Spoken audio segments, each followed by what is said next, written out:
ವಿಭಿನ್ನ ಕ್ಷೇತ್ರಗಳಲ್ಲಿ ಮಹತ್ವಪೂರ್ಣವಾಗಿರ್ತಕ್ಕಂಥ ಕೊಡುಗೆಗಳನ್ನು ಕೊಟ್ಟಿದೆ ಅನ್ನುವಂಥವನ್ನ ವಿಚಾರವಾಗಿ ಇಟ್ಕೊಂಡು ಕರ್ನಾಟಕದ ಇತಿಹಾಸದ ಬಗ್ಗೆ ಇವತ್ತಿನ ಕ್ಲಾಸ್ನಲ್ಲಿ ನಾವು ತಿಳ್ಕೊಳ್ತಾ ಹೋಗೋಣ. Dear students, in the previous classes we already discussed the impact of geography on Indian history. What was the geographical features, the silent and the special features of the Indian history, unity and diversity of history. Okay, today we are going to discuss about today in this class the Karnataka history.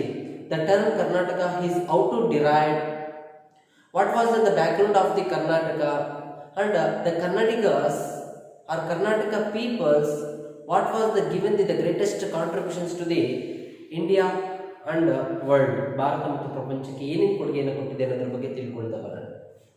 ನೋಡಿ, ಕರ್ನಾಟಕ ಅಂತಕ್ಕಂಥದ್ದು ದಕ್ಷಿಣ ಭಾರತದಲ್ಲಿ ಕಂಡುಬರುವಂತಹ ಒಂದು ಪ್ರಮುಖವಾಗಿರ್ತಕ್ಕಂಥ ಒಂದು ರಾಜ್ಯವಾಗಿದೆ. Karnataka is a state in south India. Karnataka is a state in south India. Karnataka ಅಂತಕ್ಕಂಥ ದಕ್ಷಿಣ ಭಾರತದಲ್ಲಿ ಕಂಡು ಬರತಕ್ಕಂಥ ಒಂದು ಪ್ರಮುಖ ರಾಜ್ಯವಾಗಿದ್ದು, ಈ ಕರ್ನಾಟಕದಲ್ಲಿ ಹೆಚ್ಚಾಗಿ ಕನ್ನಡವನ್ನ ಮಾತನಾಡುವಂತಹ ಜನಸಂಖ್ಯೆ ಅಂತಕ್ಕಂಥವರು ಯಥೇಚ್ಛವಾಗಿ ಕಂಡು ಬರ್ತಾರೆ.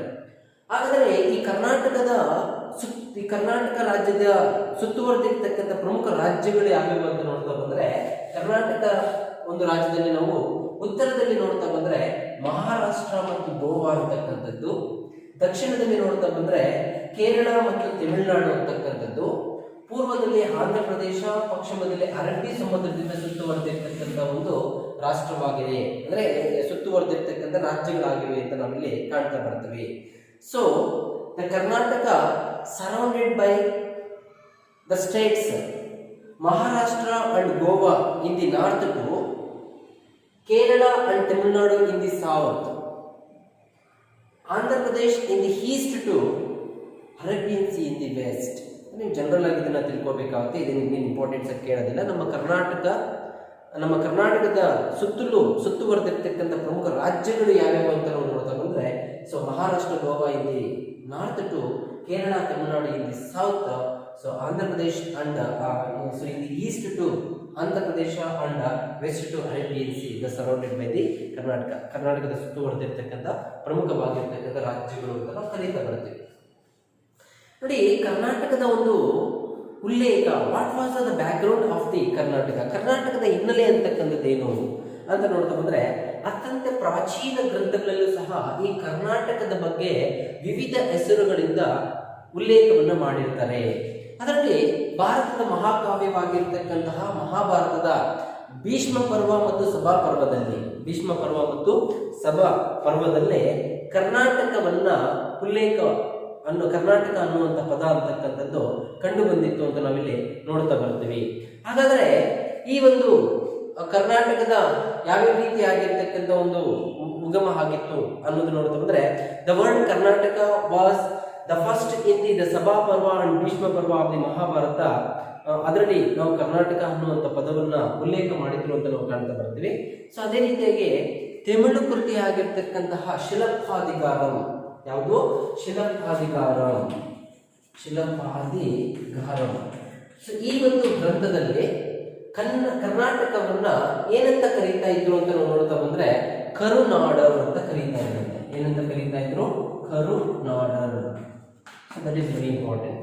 ಅಂದ್ರೆ ಸೊ ನಾವಿಲ್ಲಿ ಏನ್ ನೋಡ್ತಾ ಬರ್ತೀವಿ ಅಂತಂದ್ರೆ, so the term Karnataka, the number of the historians regarding the different theories and the different opinions of the term of Karnataka. ಕರ್ನಾಟಕದ ಒಂದು ಪದದ ಬಗ್ಗೆ ಹಲವಾರು ಇತಿಹಾಸಕಾರರು ತಮ್ಮದೇ ಆಗಿರ್ತಕ್ಕಂಥ ಅಭಿಪ್ರಾಯಗಳನ್ನು ವ್ಯಕ್ತಪಡಿಸಿರ್ತಕ್ಕಂಥ ನೋಡ್ತಾ ಬರ್ತೀವಿ. ಸೊ ಅದರಲ್ಲಿ ಈ ಶಿಲಪ್ಪಾಧಿಕಾರಂ ಅನ್ನುವಂಥ ಕೃತಿಯಲ್ಲಿ ಕರ್ನಾಟಕವನ್ನ ಕರುನಾಡರ್ ಅಂತ ಕರೀತಿದ್ರಂತೆ. ಏನಂತ ಕರೆದಿದ್ರು? ಕರುನಾಡರ್ ಅಂತ ಕರೆದಿದ್ರಂತೆ. The Tamil literary works, the ಶಿಲಪ್ಪಾಧಿಕಾರಂ has mentioned the Karnataka has a name of Karunadar. Karnataka has a name of Karunadar ಅಂತ ಇದನ್ನ ಉಲ್ಲೇಖ ಮಾಡಿದ್ರು. ಹಾಗಾದ್ರೆ ಈ ಕರ್ನಾಟಕದ ಒಂದು ವ್ಯಾಪ್ತಿ ಅಂತಕ್ಕಂಥದ್ದು, ವಿಸ್ತೀರ್ಣ ಅಂತಕ್ಕಂಥದ್ದು ಎಷ್ಟಿತ್ತು ಅಂತ ನಾವು ನೋಡ್ತಾ ಬಂದ್ರೆ, ಕರ್ನಾಟಕದ ಒಂದು ವ್ಯಾಪ್ತಿ ಮತ್ತು ವಿಸ್ತೀರ್ಣವನ್ನ ನಾವು ನೋಡ್ತಾ ಬರೋದಾದ್ರೆ, ಈ ಕರ್ನಾಟಕದ ವ್ಯಾಪ್ತಿ ಹೇಗಿತ್ತು ಅಂದ್ರೆ, ಈ ಶ್ರೀ ವಿಜಯನ ಕವಿರಾಜ ಮಾರ್ಗದ ಪ್ರಕಾರ, ಯಾವುದು ಶ್ರೀ ವಿಜಯನ ಕವಿರಾಜ ಮಾರ್ಗದ ಪ್ರಕಾರ ಕರ್ನಾಟಕದ ವ್ಯಾಪ್ತಿ ಏನು ಅಂತ ಕೇಳಿದ್ರೆ, ಉತ್ತರದಲ್ಲಿ ಗೋದಾವರಿಯಿಂದ ಹಿಡಿದು ದಕ್ಷಿಣದಲ್ಲಿ ಕಾವೇರಿ ನದಿಯವರೆಗೂ ಹಬ್ಬಿರ್ತಕ್ಕಂತಹ ಒಂದು ರಾಜ್ಯವೇ ಕರ್ನಾಟಕ ಅಂತ ಉಲ್ಲೇಖವಾಗಿದೆ. ಯಾವುದರ ಪ್ರಕಾರ? ಶ್ರೀ ವಿಜಯನ ಕವಿರಾಜ ಮಾರ್ಗದ ಪ್ರಕಾರ ಕರ್ನಾಟಕದ ವ್ಯಾಪ್ತಿ ಉತ್ತರದಲ್ಲಿ ಗೋದಾವರಿ ನದಿಯಿಂದ ಹಿಡಿದು ದಕ್ಷಿಣದಲ್ಲಿ ಕಾವೇರಿ ನದಿಯವರೆಗೂ ಕರ್ನಾಟಕ ಅಂತಕ್ಕಂಥದ್ದು ಏನಾಗಿತ್ತು, ವಿಸ್ತೀರ್ಣವಾಗಿತ್ತು. 2 ಮಾರ್ಕ್ಸ್ ವೆರಿ ಇಂಪಾರ್ಟೆಂಟ್ ಆಗಿ ಕೇಳ್ತಾರೆ. The extent from Karnataka according to Kaviraja ಮಾರ್ಗ ಆಫ್ ಶ್ರೀ ವಿಜಯ. ಕವಿರಾಜ ಮಾರ್ಗ ಆಫ್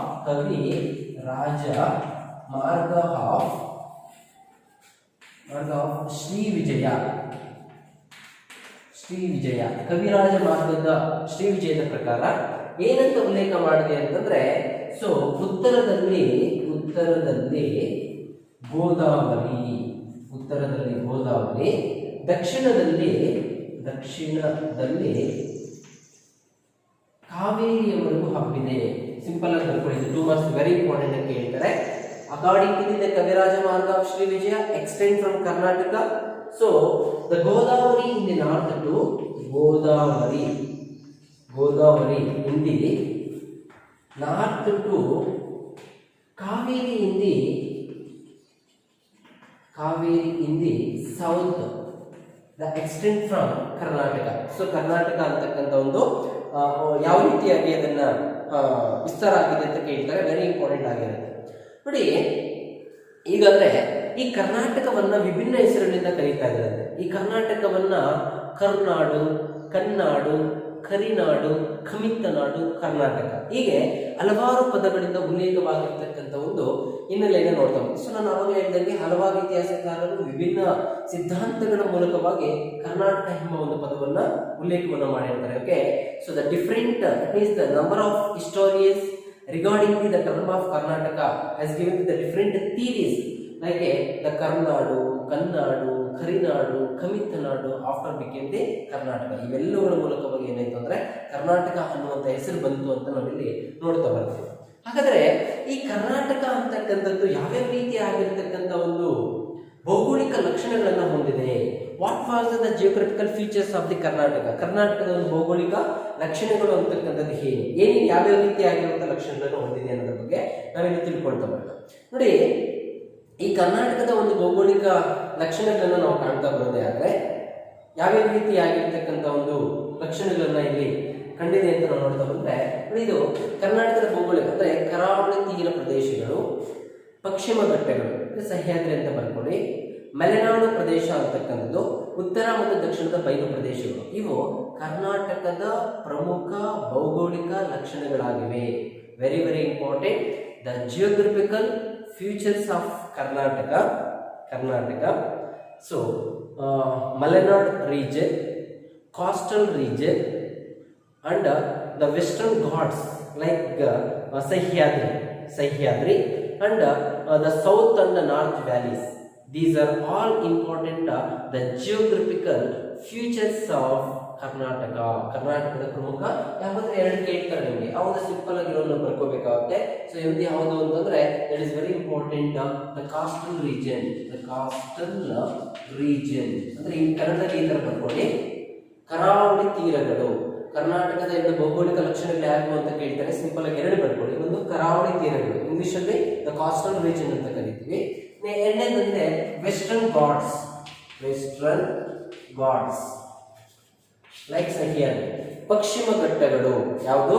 ಪಶ್ಚಿಮ ಘಟ್ಟಗಳು, ವೆಸ್ಟರ್ನ್ ಘಾಟ್ಸ್ ಅಂತ ಕರಿತೀವಿ, ಪಶ್ಚಿಮ ಘಟ್ಟಗಳು. ಆಮೇಲೆ ಮಲೆನಾಡು ಪ್ರದೇಶದ ಮಲೆನಾಡ್ಸ್ ಅಂತಕ್ಕಂಥ ಉತ್ತರ ಮತ್ತು ದಕ್ಷಿಣದ ಬಯಲು ಪ್ರದೇಶಗಳು, ನಾರ್ತ್ ಅಂಡ್ ಸೌತ್ ವ್ಯಾಲೀಸ್, ಇವು ಕರ್ನಾಟಕದ ಭೌಗೋಳಿಕ ಲಕ್ಷಣಗಳು. ಸೊ ಇವೆಲ್ಲವೂ ಅಷ್ಟೇ ಕರ್ನಾಟಕಕ್ಕೆ ತನ್ನದೇ ಆಗಿರತಕ್ಕಂಥ ಒಂದು ರಾಜಕೀಯ, ಸಾಮಾಜಿಕ ಮತ್ತು ಆರ್ಥಿಕ ಸ್ಥಿತಿಗತಿಗಳ ಮೇಲೆ ಬಹಳಷ್ಟು ಗಾಢವಾಗಿರತಕ್ಕಂಥ ಒಂದು ಪ್ರಭಾವವನ್ನು ಬೀರಿದೆ ಅಂತ ನಾವಿಲ್ಲಿ ಕಾಣ್ತಾ ಬರ್ತೀವಿ. So this all important geographical features the great impact of Karnataka history, ಕರ್ನಾಟಕದ ಇತಿಹಾಸದ ಮೇಲೆ ಪ್ರಭಾವವನ್ನು ಬೀರಿದೆ ಅಂತ ನಾವು ಕಾಣ್ತಾ ಬರ್ತೇವೆ. ಸೊ ಇದಾದ್ಮೇಲೆ ಕರ್ನಾಟಕವನ್ನ ಆಳ್ವಿಕೆ ಮಾಡಿರ್ತಕ್ಕಂಥ ಪ್ರಮುಖ ರಾಜಮನೆತನಗಳು ಯಾವ್ಯಾವು ಅನ್ನೋದ್ರ ಬಗ್ಗೆ ನಾವಿಲ್ಲಿ ತಿಳ್ಕೊಳ್ಬೇಕಾಗುತ್ತೆ. ಸೊ ಯಾವ್ಯಾವ ರಾಜಮನೆತನಗಳು, ಯಾವ್ಯಾವ ಸಾಮ್ರಾಜ್ಯಗಳು ಅಂತಕ್ಕಂಥದ್ದು ಈ ಕರ್ನಾಟಕವನ್ನು ಆಳ್ವಿಕೆ ಮಾಡ್ತವೆ. ಬಹುಶಃ ನಿಮಗೆಲ್ಲ ಗೊತ್ತಿರೋ ಹಾಗೇನೆ ಕರ್ನಾಟಕವನ್ನು ಆಳ್ವಿಕೆ ಮಾಡಿರ್ತಕ್ಕಂತಹ ಪ್ರಮುಖ ಸಾಮ್ರಾಜ್ಯಗಳು ಅಥವಾ ರಾಜಮನೆತನಗಳು ಯಾರು ಅಂತ ನೋಡಿದ್ರೆ, ಕರ್ನಾಟಕದ ಮೊದಲ ರಾಜಮನೆತನ ಯಾವುದು ಅಂದ್ರೆ ಕದಂಬರು, ಗಂಗರು, ಬಾದಾಮಿ ಚಾಲುಕ್ಯರು, ರಾಷ್ಟ್ರಕೂಟರು, ಮೈಸೂರಿನ ಒಡೆಯರು, ವಿಜಯನಗರ ಸಾಮ್ರಾಜ್ಯದ ಅರಸರು, ಹೀಗೆ ಹಲವಾರು ರಾಜಮನೆತನಗಳು ಅಂತಕ್ಕಂಥವರು ಈ ಕರ್ನಾಟಕವನ್ನು ಆಳ್ವಿಕೆ ಮಾಡಿ ತನ್ನದೇ ಆಗಿರ್ತಕ್ಕಂಥ ಅದ್ಭುತವಾಗಿರುವಂತಹ ಕಲೆ, ವಾಸ್ತುಶಿಲ್ಪ, ವಿಜ್ಞಾನ, ತಂತ್ರಜ್ಞಾನ, ನೃತ್ಯ, ಕಲೆ, ವಿಭಿನ್ನ ಕ್ಷೇತ್ರಗಳಲ್ಲಿ ಅದ್ಭುತವಾಗಿರ್ತಕ್ಕಂಥ ಕೊಡುಗೆಗಳನ್ನ ಈ ಎಲ್ಲಾ ಸಾಮ್ರಾಜ್ಯದವರು ಕೊಟ್ಟಿದ್ದಾರೆ ಅಂತ ನಾವಿಲ್ಲಿ ಕಾಣ್ತಾ ಬರ್ತೀವಿ. ಸೊ ವೆರಿ ಇಂಪಾರ್ಟೆಂಟ್ ಕ್ವಶನ್ ಕೇಳ್ತಾರೆ, ಕರ್ನಾಟಕವನ್ನ ಆಳ್ವಿಕೆ ಮಾಡಿರ್ತಕ್ಕಂತಹ ಯಾವುದಾದ್ರೂ ಎರಡು ರಾಜಮನೆತನಗಳನ್ನ ಹೆಸರಿಸಿ ಅಂತ ಕೇಳ್ತಾರೆ. ಸಿಂಪಲ್ ಆಗಿರೋದು ಬರ್ಕೊಳ್ಳಿ, ಕದಂಬರು, ಗಂಗರು, ಬಾದಾಮಿ ಚಾಲುಕ್ಯರು, ರಾಷ್ಟ್ರಕೂಟರು, ವಿಜಯನಗರ ಅರಸರು, ಮೈಸೂರಿನ ಒಡೆಯರು, ಯಾವ್ದು ಎರಡು ಬರೀಬೇಕಾಗುತ್ತೆ. So that is very very important. Name any two dynasties ruled from Karnataka. ಕರ್ನಾಟಕವನ್ನ ಆಳ್ವಿಕೆ ಮಾಡಿರ್ತಕ್ಕಂಥ ಯಾವುದೇ ಎರಡು ರಾಜಮನೆತನಗಳು. The important dynasty ruled from Karnataka like a so the Kadambas,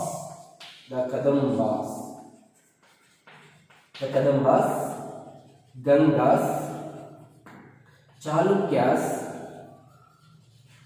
and Rashtrakutas, Vijayanagara rulers, and Mysore Vadiyas. So ಯಾವುದಾದ್ರು ಎರಡರಲ್ಲಿ ಸಿಂಪಲ್ ಆಗಿರೋದನ್ನ ನೀವು ಇಲ್ಲಿ ಬರೀಬಹುದಾಗುತ್ತೆ. ಸೊ ನೀಟಾಗಿ ಇದನ್ನ ಅರ್ಥ ಮಾಡ್ಕೊಳ್ಬೇಕಾಗುತ್ತೆ. ಹಾಗಾದ್ರೆ ಸೊ ಇಲ್ಲಿ ಈ ಎಲ್ಲಾ ರಾಜಮನೆತನಗಳು ಅಂದ್ರೆ the important dynasty ruler from Karnataka has given the richest contributions, the noteworthy feats like the art and architecture and science and philosophy and the greatest historical temples. So they have given the greatest contributions to the ಕರ್ನಾಟಕಕ್ಕೆ ಕೊಟ್ಟಿರ್ತಕ್ಕಂಥ ಎಲ್ಲ ರಾಜಮನೆತನಗಳ ಒಂದು ಕೊಡುಗೆಗಳು ಅಂತ ನಾವಿಲ್ಲಿ ನಾವು ನೋಡ್ತಾ ಬರ್ತೀವಿ.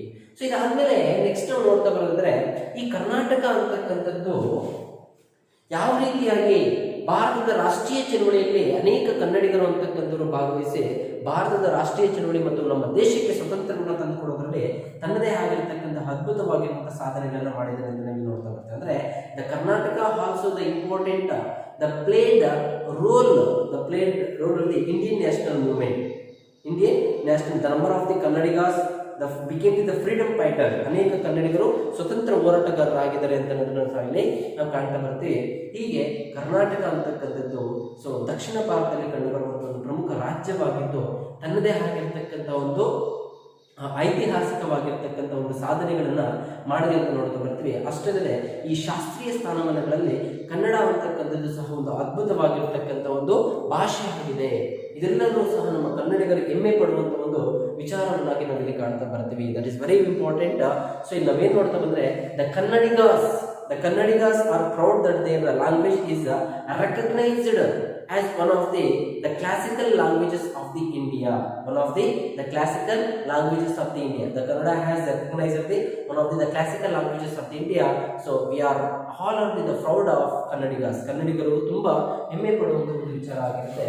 ಇದು ನಾವು ಕರ್ನಾಟಕದ ಇತಿಹಾಸವಾಗಿ ನಾವು ನೋಡ್ತಾ ಬರ್ತೀವಿ. ಮಕ್ಕಳೇ ಸಿಂಪಲ್ ಆಗಿ ಇದರಲ್ಲಿ ಒಂದು 3 ರಿಂದ 4 ಕ್ವೆಶ್ಚನ್ ನಮಗೆ ಕೇಳುವಂತ ಚಾನ್ಸಸ್ ಇರುತ್ತೆ. ಒಂದು ಏನಕ್ಕೆ ಅಂತ ಕೇಳ್ತಾರೆ ಅಂದ್ರೆ ಸೊ ಕರ್ನಾಟಕದ ಶ್ರೀ ವಿಜಯನ ಕವಿರಾಜ ಮಾರ್ಗದ ಪ್ರಕಾರ ಕರ್ನಾಟಕದ ವ್ಯಾಪ್ತಿ ಅಂತಕ್ಕಂಥದ್ದು ಏನು ಅಂತ ಕೇಳ್ತಾರೆ. That is very good. What was according to the Kaviraja ಮಾರ್ಗ of Shri Vijay extend from Karnataka ಅಂತ ಕೇಳಿದ್ರೆ ಸೊ ನೀವು ಬರೀಬೇಕಾಗಿರೋದು ಉತ್ತರದಲ್ಲಿ ಗೋದಾವರಿ ನದಿಯಿಂದ ದಕ್ಷಿಣದಲ್ಲಿ ಕಾವೇರಿವರೆಗೂ ಹಬ್ಬಿದೆ. So the Godavari in the north to Kaveri in the south the extend of Karnataka. So ಆಮೇಲೆ ಎರಡನೇದಾಗಿ ನೋಡ್ತಾ ಬಂದ್ರೆ ಈ ತಮಿಳು ಕೃತಿ ಅಂತಕ್ಕಂಥದ್ರಲ್ಲಿ ಕರ್ನಾಟಕವನ್ನು ಏನಂತ ಉಲ್ಲೇಖ ಮಾಡಿದ್ದಾರೆ ಅಂತ ನೋಡಿದ್ರೆ ಶಿಲಪ್ಪಾಧಿಕಾರಂ ಎಂಬ ಕೃತಿಯಲ್ಲಿ ಕರುನಾಡ ಅಂತ ಉಲ್ಲೇಖ ಮಾಡಿದ್ದಾರೆ. ಆಮೇಲೆ name any to the geographical features of the Karnataka. ಕರ್ನಾಟಕದ ಯಾವುದಾದ್ರೂ ಎರಡು ಭೌಗೋಳಿಕ ಲಕ್ಷಣಗಳನ್ನು ತಿಳಿಸಿ ಅಂತ ಕೇಳಿದ್ರೆ the coastal region, the western Ghats and Malenadu and north and south valleys. So that is ಅಂದ್ರೆ ಇಲ್ಲಿ ಕರಾವಳಿ ತೀರ ಪ್ರದೇಶಗಳು, ಪಶ್ಚಿಮ ಘಟ್ಟಗಳು, ಮತ್ತೆ ಉತ್ತರ ಮತ್ತು ದಕ್ಷಿಣದ ಬಯಲು ಪ್ರದೇಶಗಳು, ಮಲೆನಾಡು ಪ್ರದೇಶಗಳು, ಇವೆಲ್ಲವೂ ಅಷ್ಟೇ ಈ ಒಂದು ಭೌಗೋಳಿಕ ಲಕ್ಷಣಗಳನ್ನಾಗಿ ನಾವಿಲ್ಲಿ ಕಾಣ್ತಾ ಬರ್ತೇವೆ. ಸೊ ಇದಾದ್ಮೇಲೆ ನಾವು ನೋಡ್ತಾ ಬಂದ್ರೆ ಕರ್ನಾಟಕವನ್ನ ಆಳ್ವಿಕೆ ಮಾಡಿರ್ತಕ್ಕಂಥ ರಾಜಮನೆತನಗಳು ಅಂದ್ರೆ ಸಿಂಪಲ್ ಆಗಿ ಕದಂಬರು, ಗಂಗರು, ಚಾಲುಕ್ಯರು, ರಾಷ್ಟ್ರಕೂಟರು ಯಾವುದೇ ಎರಡನ್ನ ಬರೀಬೇಕಾಗ name any two dynasty ruled for Karnataka ಅಂತ ಕೇಳಿದ್ರೆ so the Kadambas, Gangas, Chalukyas, Rashtrakutas so ಇದು ನಮ್ಮ ಕರ್ನಾಟಕದ ಇತಿಹಾಸಕ್ಕೆ ಸಂಬಂಧಪಟ್ಟಿರ್ತಕ್ಕಂಥ ಒಂದು ಆಗಿರುತ್ತೆ. ನೆಕ್ಸ್ಟ್ ನಾವು ಏನು ನೋಡ್ತಾ ಬರ್ತಿದ್ರೆ ಭಾರತೀಯ ಇತಿಹಾಸದ ಮೂಲಾಧಾರಗಳು. ಸೊ ಅದು ನೆಕ್ಸ್ಟ್ ಕ್ಲಾಸಲ್ಲಿ ನಾವೀಗ ಡಿಸ್ಕಷನ್ ಮಾಡೋಣ. Thank you.